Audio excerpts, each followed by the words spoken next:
1913年，法国巴黎，一场飞行表演如期举行，向人们呢展示了他傲人的身姿。但在10来个飞行员小伙伴中呢，有那么一个倒霉蛋啊，他的飞机呢不知道是因为什么原因中途熄火，飞机呢直接从半空中直挺挺的往地面栽去。也许呢，这位倒霉蛋会在他的人生最后的几秒钟，发现他身上的夹克上少了一颗纽扣，纽扣掉进了发动机，导致呢飞机失去了动力。巨大的隐患呢，是法国政府下达了禁止飞行员服装使用纽扣的命令，由此开启了一个日后被评为世界奇迹的小发明的高光时刻。这个小发明就是拉链。经过100年发展，如今拉链行业的格局呢，可以用一超多强形容。YKK 日本企业拉链行业的绝对统治者，一年卖出将近100亿条拉链。2018年销售额已经达到了488亿人民币，全球占有率呢35%左右。甚至1969年美国登月成功时宇航服的拉链都是 YKK 的。而我国呢，依托着下游服装市场巨大的需求，早在10年前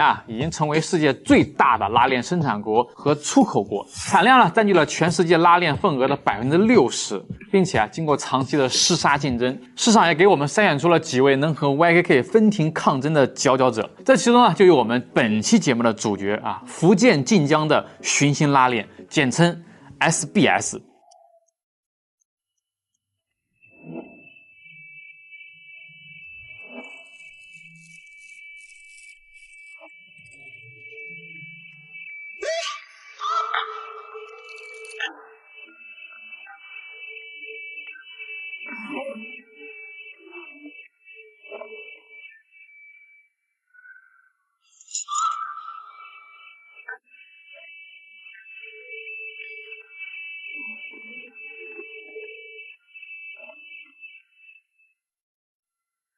大家好，小军，我们现在来到了福建晋江，这家拉链工厂可了不得一年能够做到20多亿。像我身后这样的工厂，他们有3座，我们接下来感受一下。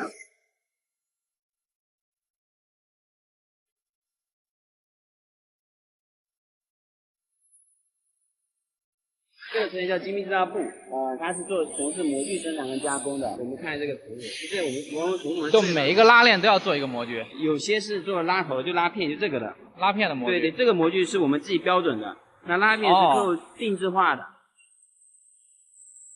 那基本上这个机台开这边就是1天都不用管它，明天早上过来把东西卸下来就好了。它也不会出问题。它不会出问题，因为我们全部都预设好了，它有堆的束缚在这边。那挺好的。对对，这个太自动化了。对。哇，这个好重，很重，对，很重。那我们一般是有这几个，会有4个这样拼在一起，放到它模具里面去铸的。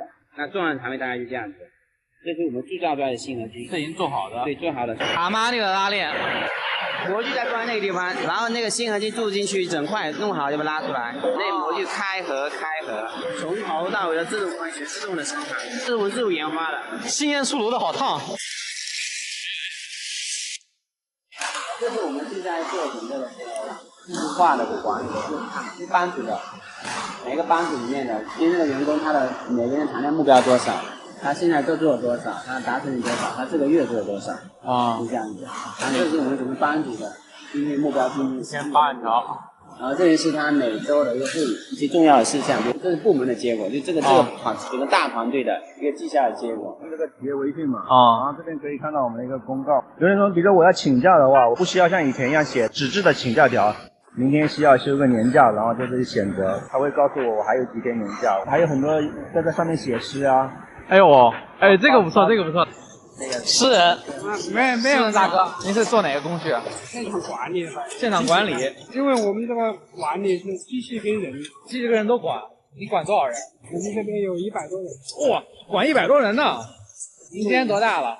我今年48岁。48。您年轻的时候有什么理想？当个作家是吗？这个也不是说要当什么作家嘛，反正就是生活中的一种爱好哈。年轻的时候理想是挺多的，很崇拜那就是说会写作的莫言呐。你喜欢莫言？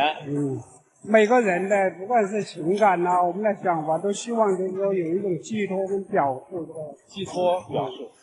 据美国的媒体发布的拉链市场研究报告显示呢，目前全球拉链市场份额高度细分啊，竞争呢已经卷到了看谁能优化那么几分钱甚至几厘钱的程度。像我们了解到啊 ，YK 目前很大的优势在于啊，他们有自己的铜矿和冶炼厂，这使得他们可以始终让原料价格呢保持这种稳定。那可能大家会好奇啊，一个小小的拉链而已，有什么样的高科技呢？有什么样难以突破的技术呢？那现在其实我们在全国各地跟世界各地都有自己的生产基地或是办事处等网点，去覆盖到全球的这些国际跟国内的这种品牌，其实基本上是服务吧，一半一半。比如人家说阿玛尼啊，包括我们最大的客户迪卡侬啊。你们觉得我们距离 YK 到底还有多少差距？我们差距，说实话，我觉得从我个人角度，这个不一定要录进去。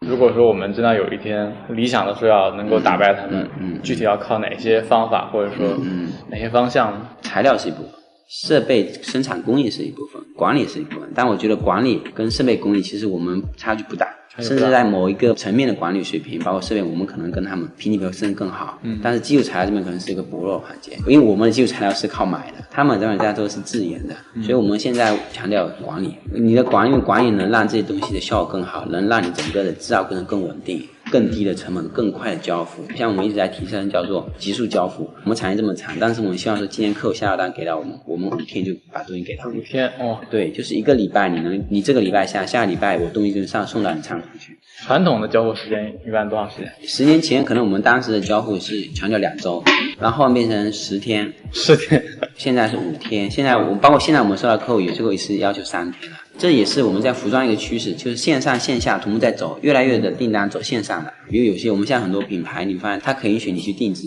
，1个礼拜后不到东西给你。那1个礼拜服装从它的设计到了1个礼拜，那我们辅料的供应不可能给你1个礼拜时间。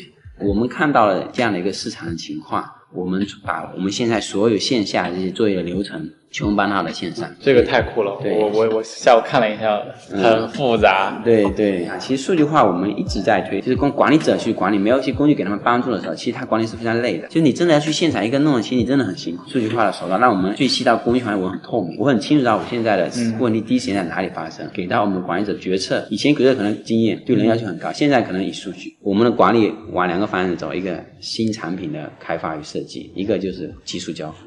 那未来其实我们走的方向，自动化、信息化、智能化、数据化的运营。